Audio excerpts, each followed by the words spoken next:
Queridos, nós estamos já há 3 finais de semana trabalhando sobre a volta de Jesus. Por isso, talvez que o Lucas, motivado por essas mensagens, selecionou essa música que nos empolgou tanto a respeito da volta de Cristo. Então, a gente está 3 semanas falando sobre isso e nós selecionamos justamente esse texto aí que nós vamos ler agora, que é 1 Tessalonicenses, capítulo 5. Deixa eu só me localizar aqui, achei. Me acompanha na leitura, a partir do verso 6. Portanto, não durmamos como os demais, mas estejamos atentos e sejamos sóbrios, pois os que dormem, dormem de noite, e os que se embriagam, embriagam-se de noite. Nós, porém, que somos do dia, sejamos sóbrios, vestindo a couraça da fé e do amor e o capacete da esperança da salvação. Porque Deus não nos destinou para a ira, mas para recebermos a salvação por meio do nosso Senhor Jesus Cristo.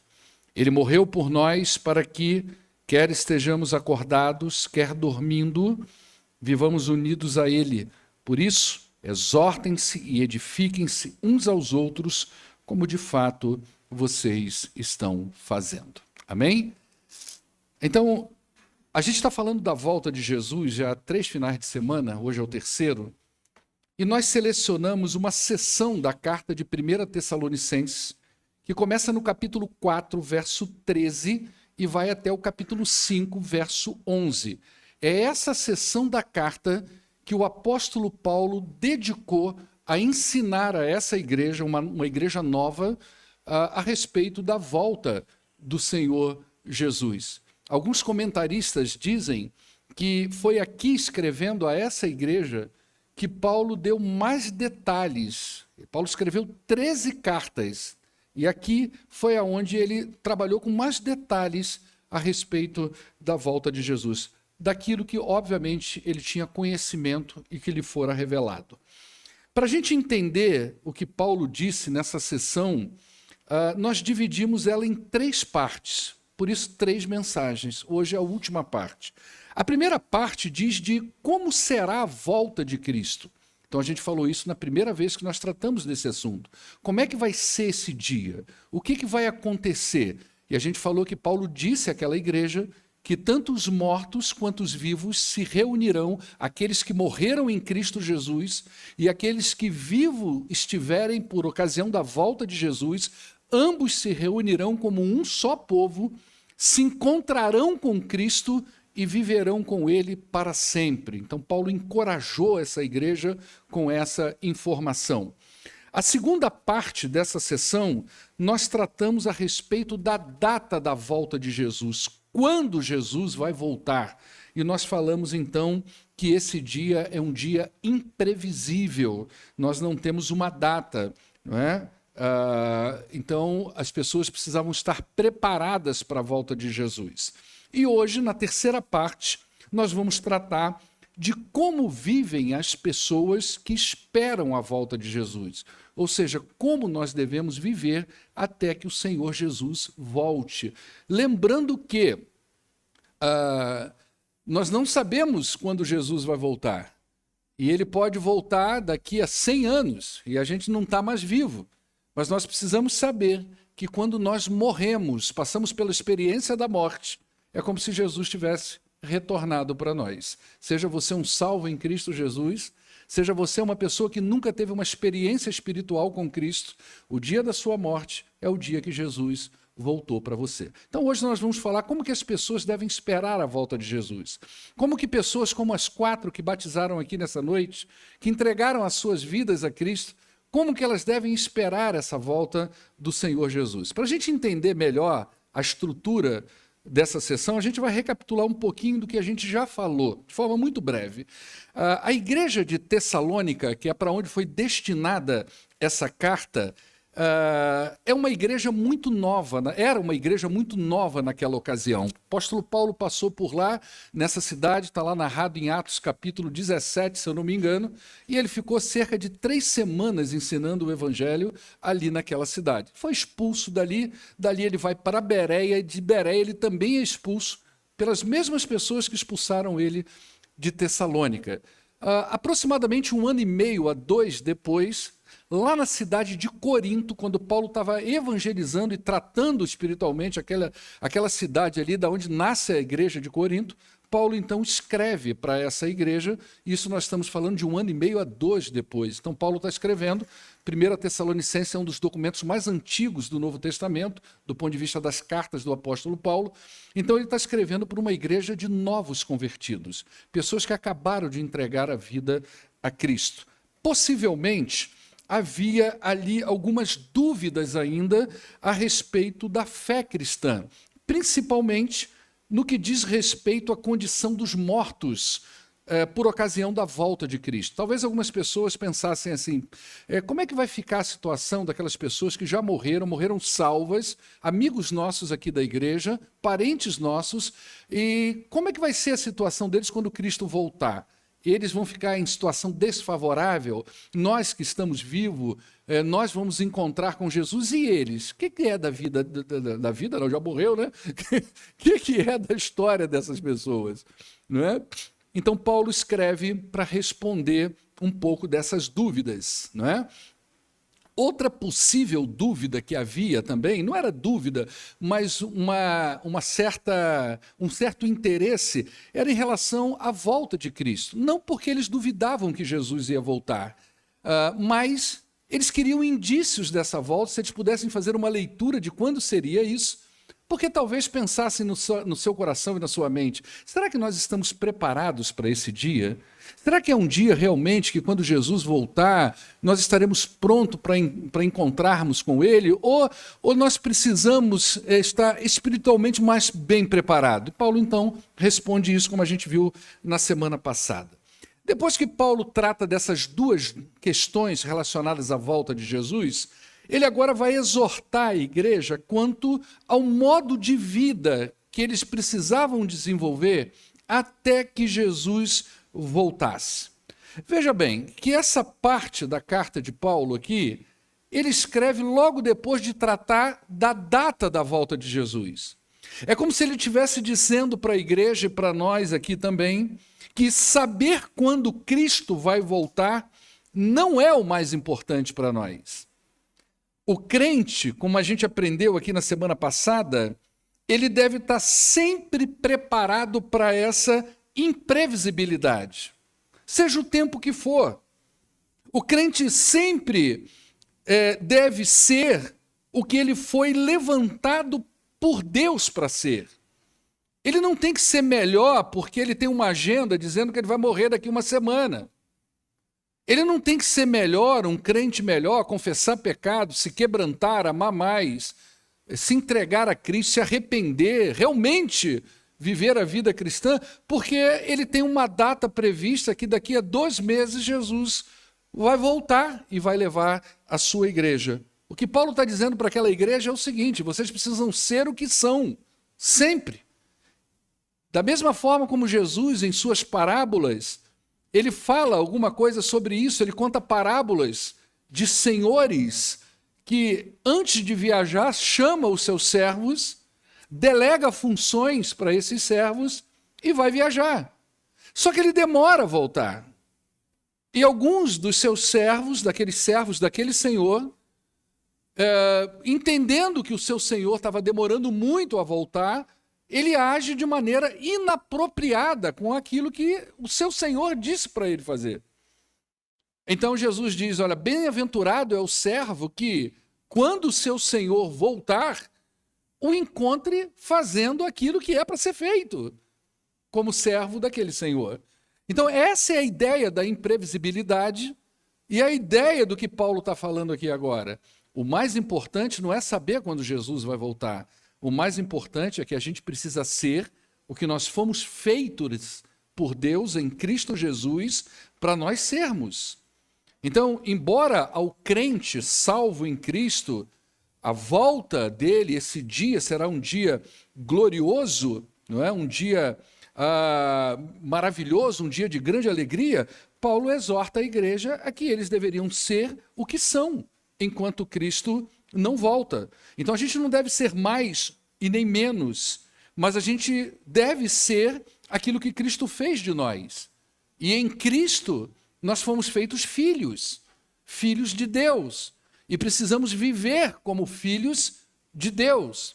Em Cristo nós fomos feitos servos de Deus, e precisamos viver como servos de Deus até que Cristo volte. Em Cristo nós fomos feitos pessoas obedientes a Deus, e devemos viver em obediência a Deus até que Cristo volte, vivendo aquilo que a gente chama de tripé da vida cristã. Qual é o tripé da vida cristã? Paulo vai falar aí no texto que nós lemos, e a gente vai falar disso um pouquinho mais na frente, quando ele diz que a gente precisa viver na fé, no amor e na esperança. Se você se lembrar de 1 Coríntios capítulo 13, verso 13, Paulo fala a mesma coisa lá. Quando ele vai tratar de dons, ele vai no finalzinho, ele vai dizer a respeito da fé, da esperança e do amor. E ele vai dizer: fé e esperança um dia já não terá mais, mas o amor permanecerá. Por que ele diz isso? Ele diz isso porque no céu você não vai precisar de fé. Você precisa de fé hoje. Hoje você precisa viver pautado com a sua vida, confiante que a obra de Cristo ela foi eficaz para a sua salvação. Hoje você precisa nutrir a esperança de que Cristo vai voltar para levar a sua igreja. É isso que motiva a gente vai falar disso um pouquinho mais na frente. Hoje você precisa viver no amor cristão, mas lá no céu você não precisa mais de esperança. Por que você não precisa de esperança? Porque o que se espera é o que você está vivendo na eternidade. Mas o amor, o jeito de ser da vida cristã, isso permanece para sempre. Então, a gente não deve ser mais ou menos, a gente deve ser aquilo que Cristo fez de nós. Então, diante disso, a primeira exortação que Paulo dá a eles é que eles deveriam ser vigilantes. Então, olha o verso de número 6. Portanto, não durmamos como os demais, mas estejamos atentos e sejamos sóbrios. Anteriormente, nas duas mensagens que nós falamos antes dessa aqui, Paulo usa o termo dormir para se referir a pessoas que já morreram. Então ele vai falar para a igreja, se não me engano, no verso de número 13 do capítulo 4, ele diz assim: irmãos, não queremos que vocês sejam ignorantes quanto àqueles que dormem. Lá no verso 13, ele está se referindo a gente que já morreu. A gente viu isso lá no primeira mensagem a respeito da volta de Jesus. Mas aqui não. Aqui quando ele fala, portanto, não durmamos, ele não está falando de gente que já morreu. Ele está usando a mesma derivação do termo para falar de pessoas que vivem em estado de insensibilidade espiritual. É como se elas estivessem num sono moral. Elas não têm uma visão a respeito de Deus, uma visão a respeito da lei de Deus. Elas não têm uma visão espiritual daquilo que elas devem ser em Cristo Jesus. Elas vivem segundo o seu próprio coração e a sua própria mente. São essas pessoas que Paulo cita como sujeito oculto no verso 3 do capítulo 5. Coloca para nós aí, Emanuel. Olha o capítulo 3 do verso 5. Ali você tem um sujeito oculto. Diz assim, ó. Quando disserem, né? É o mesmo capítulo, tá, Emanuel? Capítulo 5, verso 3. Quando disserem, quem é que diz? Quem é o sujeito oculto aí? As mesmas pessoas que ele está dizendo aqui agora, que os crentes não devem se assemelhar, não deve ser como. Ele vai dizer, quando disserem paz e segurança, a destruição vai vir sobre eles de repente, como as dores de parto à mulher grávida, e de modo nenhum eles vão escapar. E agora no verso 6 ele vai dizer, a gente não deve dormir como os demais. Os demais é o sujeito oculto do verso 3, não é? Então, ele está dizendo justamente disso. São pessoas que não conseguem perceber que, a despeito de gozar paz e segurança, estão em estado de inimizade em relação a Deus. Seus pecados não foram perdoados. Não é porque Deus não perdoa pecado. Não é porque Deus não está disposto a perdoar pecado, mas é porque há uma insensibilidade espiritual muito grande, uma dureza de coração, uma insensibilidade em relação à própria condição espiritual da pessoa. Ela não se vê como uma pessoa que precisa de perdão. Ela não se vê como uma pessoa que está em estado de pecado, que está em estado de inimizade em relação a Deus. Quando nós tratamos aqui na igreja sobre o que é o Evangelho, estudamos isso, então estamos estudando a carta aos Romanos, onde nós falamos muito disso. Eu usei um exemplo, que eu falei assim, olha, você imagina a dificuldade de você chegar para uma pessoa que ela paga suas contas em dia, ela tem a sua família, igual a margarina Quali, lá, sei lá, uma manteiga que já viu aquelas famílias, como que é bonita, aquelas famílias ali? Parece que não tem conta para pagar, não tem boleto, não tem nada, nem uma casa aquela mulher lá da família. E aquele homem também não trabalha não, não é verdade ou não, irmãos? Não tem problema aquela família. Então, aí você chega para um sujeito desse e diz para ele assim, você precisa se arrepender dos seus pecados, entregar sua vida a Cristo. Ele vai dizer para você, se arrepender do quê? O que eu fiz de errado? A grande questão não é o que nós fizemos de errado hoje. É no contexto espiritual que eu e você estamos inseridos como sujeitos do pecado. Identificados com Adão, que desobedeceu ao Senhor, que rompeu a entrada do pecado no mundo. Então não interessa quem eu sou hoje, interessa aquilo, o estado em que eu estou. Então, quando o sujeito não reconhece esse estado espiritual, dificilmente ele vai abrir o seu coração e a sua mente para o que Cristo veio fazer por ele. Ele não vai entender o Evangelho, ele não vai entender o arrependimento. Jesus mesmo falou, olha, eu não vim para gente que acha que não tem doença. Ele disse, eu não vim para os sãos, eu vim para os doentes. Porque é os doentes que precisam de médico. São eles que entendem a sua realidade. Então, quando o sujeito está dormindo nesse sono espiritual, nesse sono moral, ele tem pouco conhecimento ou nenhum do seu próprio estado espiritual. Um dos maiores dificultadores quando o assunto é conversão é a tal da justiça própria. É quando o sujeito ele pensa que tem condições de definir o que está certo e o que está errado. Como que Deus age, como que Deus não age. Quem vai para o céu e quem não vai. O que Deus aprova e o que Deus desaprova. E quando a gente vai lendo a Bíblia, a gente percebe que independentemente do quão nós nos julgamos bons ou corretos, a Bíblia diz que todos nós somos pecadores e que todos nós estamos debaixo da ira de Deus. E a única maneira de nós sermos salvos dessa condenação é através da obra que Jesus fez por nós. E isso não é mérito, é pela fé, é obra de Jesus Cristo. Então, aqueles que dormem, segundo o que Paulo está dizendo aí no verso 6, são aqueles que estão tão entenebrecidos e escurecidos espiritualmente que eles não conseguem perceber o próprio estado de miserabilidade espiritual. A luz do Evangelho não iluminou nem a mente e nem o coração. E Paulo então vai dizer, não é assim que o crente deve viver enquanto Jesus não volta. Por mais que Cristo pareça estar demorando, o crente precisa viver com a sua mente sóbria, com seu coração sóbrio, com a sua espiritualidade sóbria. O crente deve viver em estado de alerta, contrário ao estado mórbido do descrente. É isso que Paulo está ensinando para aquela igreja. Talvez Paulo aqui estivesse pensando, como é um homem que puxou muita cadeia na época dele, né? Teve muito uma visão do soldado romano.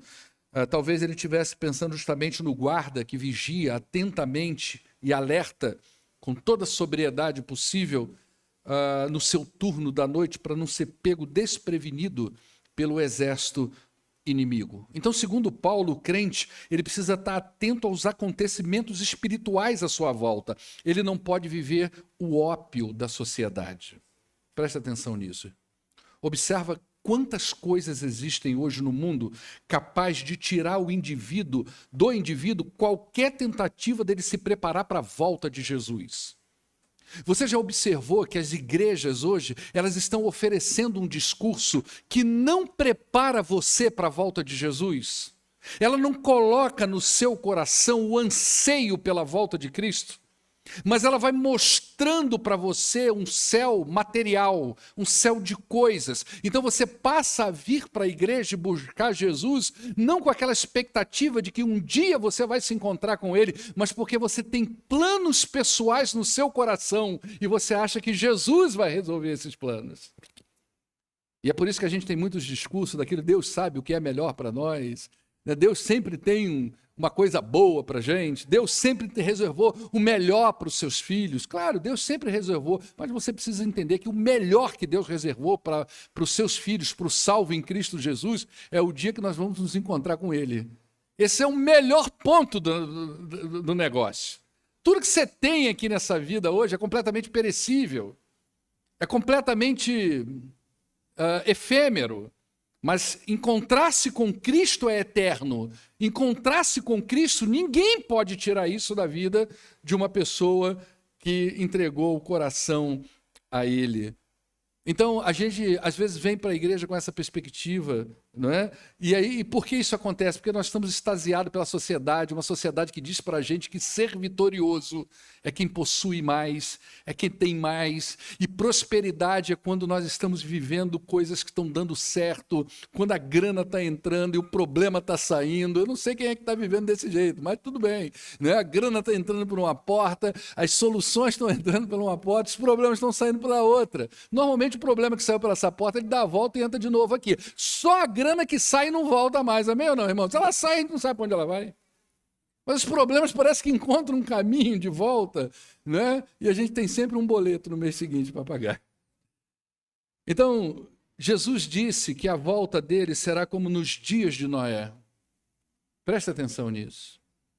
Por mais que você encontrasse um rio na região onde Noé morava, você não encontraria um rio ou um lago que justificasse a construção de uma arca daquela. Então a sociedade na época de Noé eles viviam de boa, casavam-se, davam-se em casamento, eles se divertiam, eles bebiam, eles viviam em busca do prazer, e Noé está lá pregando o evangelho na construção da arca. Como se estivesse dizendo, vai voltar. A coisa vai ficar esquisita. E o pessoal está vivendo do jeito deles. Está lá em Mateus capítulo 24, dos versos 36 a 39. Emanuel vai colocando para a gente aí.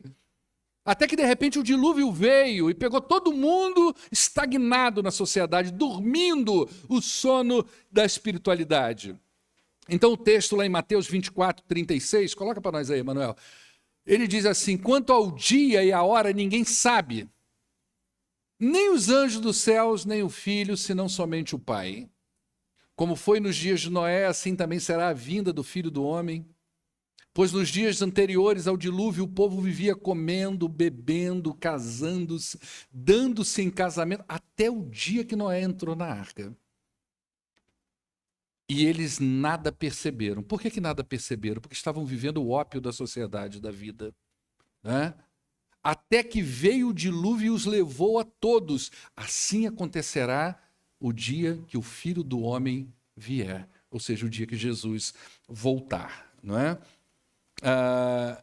No verso 7 do capítulo 5 de 1 Tessalonicenses, Paulo reforça a exortação quando ele diz, pois os que dormem, dormem de noite, e os que se embriagam, embriagam-se de noite. Não é? O que ele está dizendo? Porque normalmente, do ponto de vista social, são essas horas do dia que as pessoas se dedicam a esse tipo de coisa. Ou dormir ou se embriagar. Embriaguez é uma forma, para muitos, até de tirá-lo da realidade da vida, dos seus próprios enfrentamentos. Então, é a parte da noite. Você vê um cara doidão na rua, meio-dia, aí já é um outro nível, né, irmãos? É uma outra realidade. Não é disso que está tratando aqui, né? Aqui está tratando do processo normal. As pessoas, essa hora da noite, resolvem viver dessa forma, não é? São estados pertencentes a essa noite. Dessa noite da embriaguez e do sono espiritual, os crentes já foram libertos por Cristo. Então o cristão, ele vive na luz do seu Senhor, porque a sua mente e o seu coração estão libertos das trevas. Por isso ele vive sóbrio nesse mundo escurecido. Como diz lá em Romanos, o Emanuel vai colocar para a gente, capítulo 13 de Romanos, versos 11 e 14. No estudo de Romanos a gente não chegou aí ainda, mas olha que texto, ó. Façam isso, compreendendo o tempo que nós estamos vivendo. Chegou a hora de vocês despertarem do sono. Do que sono? Do mesmo sono que ele está falando aqui em Tessalonicenses.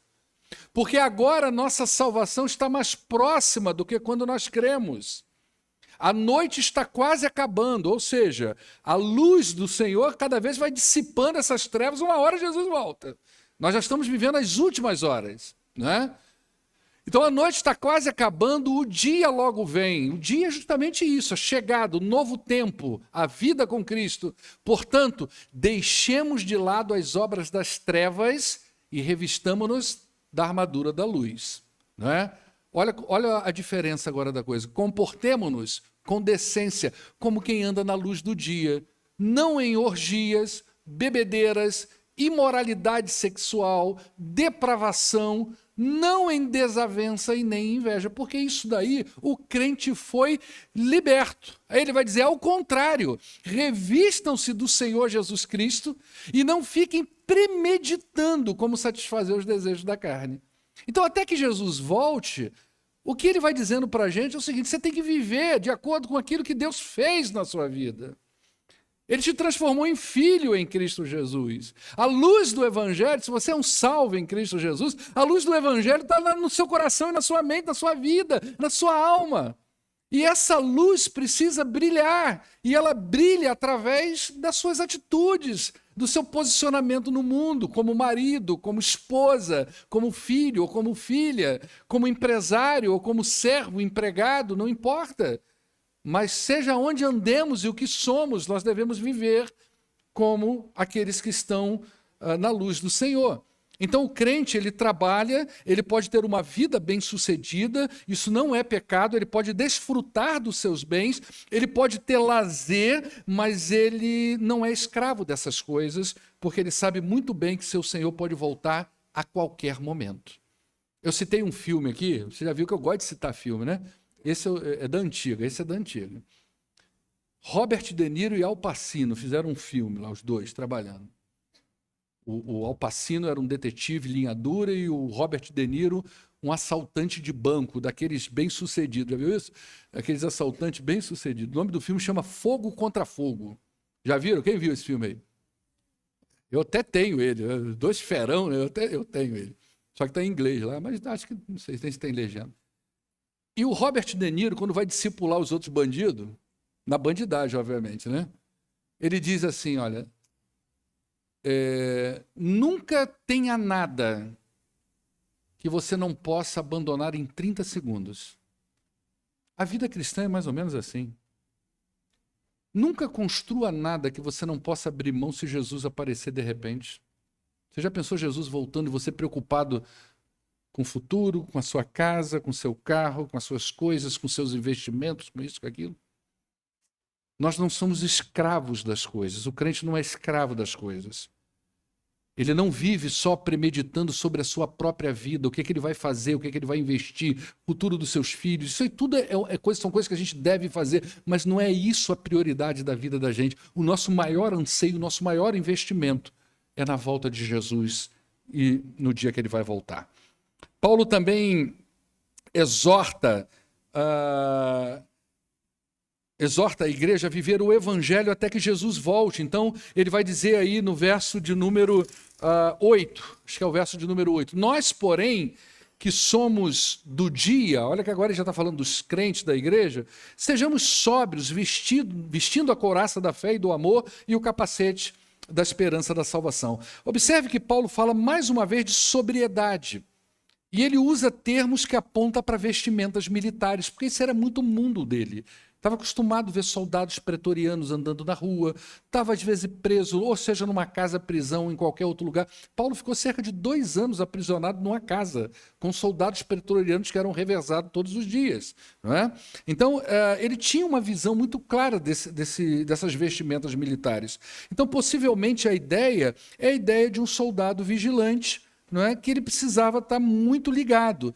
Mas eu não quero destacar aqui agora essa ideia de couraça da fé, esses detalhes, de capacete da esperança de salvação, mas trazer para vocês do modo de vida do crente até que Jesus volte. Paulo fala aqui, mais uma vez, do tripé da nossa vida espiritual: fé, amor e esperança. Ele já havia falado isso no capítulo 1, verso 3, que o Emanuel vai colocar aí para a gente ver. Olha o que ele disse, a gente não estudou esse capítulo 1, verso 3, mas olha só o que ele diz lá. Lembramos continuamente diante de nosso Deus e Pai o que vocês têm demonstrado. E o que eles têm demonstrado? O trabalho que resulta da fé, o esforço motivado pelo amor e a perseverança proveniente da esperança em Cristo Jesus, o nosso Senhor. Então, Paulo está dizendo à igreja o seguinte, gente, até que Jesus volte, vocês precisam viver o Evangelho. Então, sirvam ao Senhor pela fé. Sirvam ao Senhor com uma fé fundamentada na obra de Cristo. Isso é que motiva a gente a entregar a nossa vida a Jesus e a servi-lo, não só como Salvador, mas como Senhor. Quando você entende o Evangelho, hoje na profissão de fé aqui, o pessoal perguntou muita coisa, eu disse, vocês têm que perguntar a essas pessoas que vão batizar se elas compreenderam o Evangelho. Porque quando você compreende a dinâmica do Evangelho, quando você compreende a sua miserabilidade, que você depende de Cristo, que a obra de Cristo foi suficiente para você, que Ele morreu na cruz para que você tivesse vida, você vai ver como que isso mexe com o coração da gente, com a vida da gente. Então, muitas vezes a gente está em casa, a gente está cansado, a gente está desanimado e a gente é encorajado com essas verdades espirituais de que Cristo fez uma obra incrível na vida da gente. E quando o crente tem isso muito vivo na sua mente, ele coloca isso em prática. Então, enquanto Jesus não volta, ele serve ao Senhor motivado pela certeza, pela crença, pela fé naquilo que Jesus fez pela vida dele. Então, quem conhece o Evangelho sabe o valor do que Cristo fez e sabe o tamanho da obra que Cristo fez. Isso é motivador na hora da gente servir ao Senhor. Vivam, disse Paulo, é como se Paulo estivesse dizendo para a igreja, motivados pelo amor. O amor a Deus e o amor ao próximo. A gente está estudando aqui na igreja às quintas-feiras a primeira carta de João. E João, ele escreve a sua primeira carta com a seguinte intenção. Ele escreve para algumas comunidades cristãs em torno de Éfeso, que estavam sendo invadidas, estava chegando muita gente na igreja e precisava saber quem era crente e quem não era. Porque chegava gente lá ensinando coisas, falando que eram crentes em Jesus Cristo, mas ensinava coisas que causavam divisão na igreja. Então João escreve aquela carta para dizer para eles assim, olha, eu vou dar para vocês, pelo menos inicialmente, que até onde a gente está lá na carta, 3 quesitos, 3 provas para vocês avaliarem uma pessoa crente. Primeira delas é a prova moral, que diz da obediência dela ao Senhor. Está lá no capítulo 1 ou 2 de João. Depois, segunda prova, a prova do amor ou a prova social. Como que essa pessoa se relaciona com os outros, tanto dentro da igreja como fora da igreja. A terceira prova, a prova da fé ou a prova doutrinária. Qual é o conhecimento que essa pessoa tem da obra de Cristo? Qual é o conhecimento que ela tem de Cristo Jesus, de Deus, do Evangelho de Cristo Jesus? São 3 maneiras de você avaliar aonde a pessoa está na vida espiritual dela. Então, o amor, ele é resultado da nossa conversão. O amor não é um dever, ele não é uma obrigação, ele é um resultado. Talvez antes da conversão, muitas pessoas tinham muita dificuldade de amar, de abrir o seu coração, de cuidar de outras pessoas, de olhar para o lado, de entender que igreja não é um lugar que a gente entra e sai, é um lugar que a gente se comunica, que a gente interage, que a gente abraça as pessoas, que a gente cuida uns dos outros.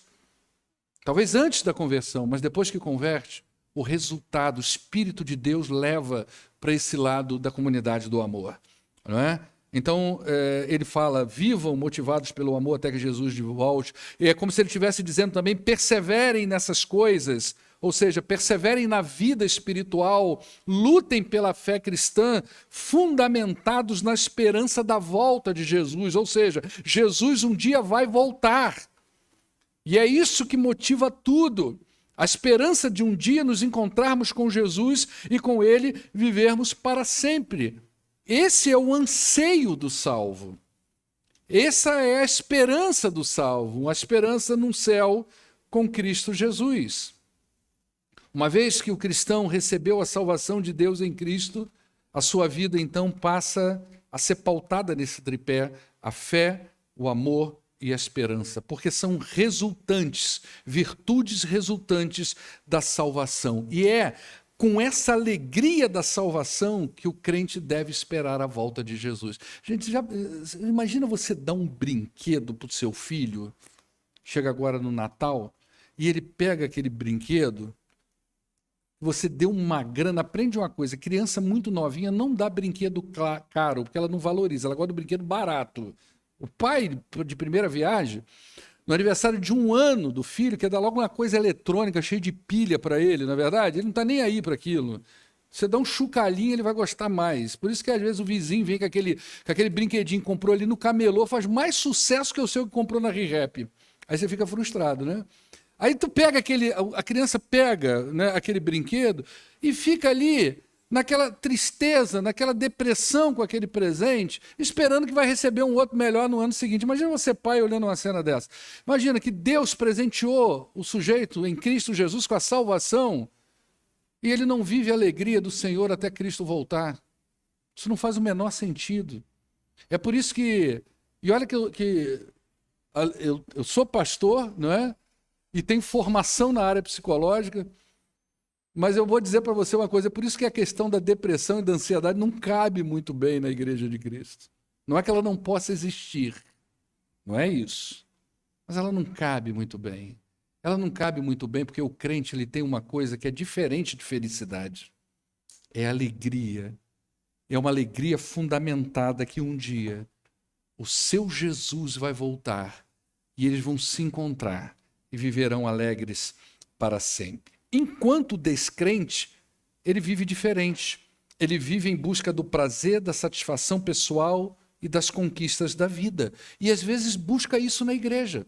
Vem para a igreja com aquela ideia de que Deus vai solucionar o futuro dele, do filho dele, da mulher dele, do marido dele, vai dar uma vida legal para eles. E não é isso.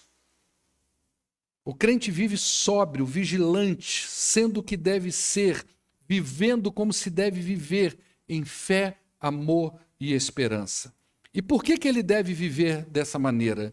Por que ele deve viver assim até Cristo voltar, sem preocupação com data, vivendo a fé, o amor e a esperança? A resposta está nos versos 9 e 10. Olha o que diz aí: porque Deus não nos destinou para a ira, mas para recebermos a salvação por meio do nosso Senhor Jesus Cristo. Ele morreu por nós, para que quer estejamos acordados, quer estejamos dormindo, vivamos unidos a Ele. Observe que aqui está a base da nossa alegria e da nossa esperança. Nossa segurança está expressa aqui de 3 formas nesse texto. Primeiro, Ele não nos destinou para a ira. Olha só que coisa. É como se Paulo estivesse dizendo assim: ó, o crente em Cristo Jesus, o salvo, a despeito dele ter que dar conta da sua vida a Deus, dele estar presente no juízo de Deus, ele não precisa temer o julgamento, porque a punição divina não está sobre ele. Então isso já é uma coisa que alegra o coração da gente. Depois ele vai dizer: nós fomos destinados para recebermos a salvação, ou seja, você em Cristo Jesus, identificado com Ele, vai se encontrar com Ele e vai viver com Ele eternamente. E terceiro, ele dá garantia. Por que isso é certo? Por que isso é garantido? Porque Jesus morreu por nós, é a garantia de vida com Cristo, de pertencimento, de identificação. Vivemos unidos com Ele, identificado com Ele. Foi o que aconteceu aqui no batismo. O simbolismo da identificação. O resultado disso é que estejamos mortos ou vivos, presta atenção, aí acordados e dormindo significa mortos e vivos, e não sono, embriaguez, nada disso. Tá? Aqui tem o mesmo sentido do verso 13 do capítulo 4. Então, quer estejamos mortos ou vivos quando Cristo voltar, isso não importa, nós estaremos unidos com Ele. Então você não precisa nem ter medo da morte. Olha o que ele está garantindo para a gente aqui. O crente morreu em Cristo Jesus, ele está garantido que quando Jesus voltar, ele vai ressuscitar e ele vai, junto com aqueles que estiverem vivos, eles vão estar identificados com Cristo, garantidos por Cristo, vão se encontrar com Cristo e vão viver com Ele eternamente. Agora, observa o verso 11. que é o desfecho, o fechamento. Por isso, exortem-se e edifiquem-se uns aos outros, como vocês de fato estão fazendo. Presta atenção. Essas palavras, elas deveriam ser fonte de consolo e edificação para a igreja. Mais uma vez eu digo aqui, como disse nas outras duas mensagens, isso aqui é uma palavra para o corpo de Cristo, para a igreja do Senhor Jesus.